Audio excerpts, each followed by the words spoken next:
Fans of the Addams family always have a favorite character. For many, it's the sultry Morticia, the romantic Gomez, the goth as heck Wednesday, or the lovable and chubby Pugsley.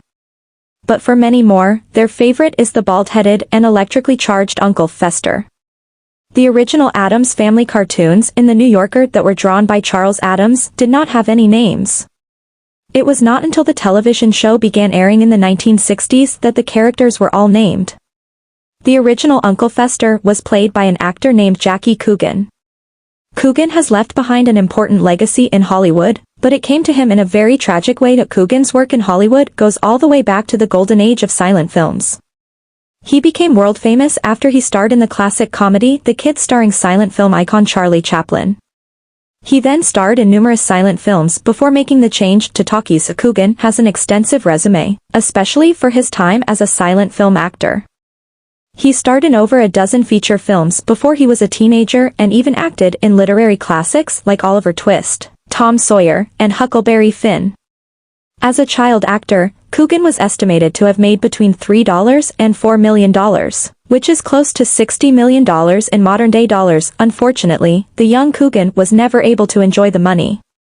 Coogan's father had been managing his money until 1935 when he died in a car accident. Coogan was expecting to receive the full amount of his wealth that same year because he had just turned 21.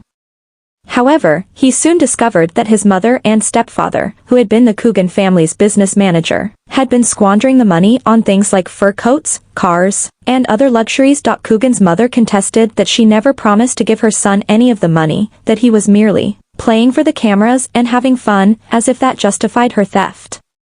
She even contested that he was a bad boy to the papers when Coogan filed a suit to win back his earnings. Coogan sued his mother and stepfather in 1938, but ultimately only got less than $200,000 out of the case. Charlie Chaplin remained friends with Coogan after their film together, and a generous Chaplin gave Coogan some money to help him get back on his feet.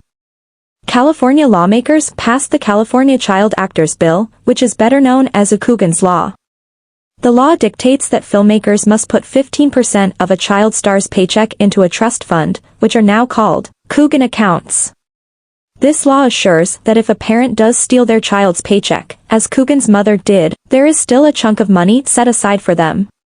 California was a trailblazer for passing this law, and many other states have followed along with this. However, amazingly, there is still no federal Coogan law in the United States.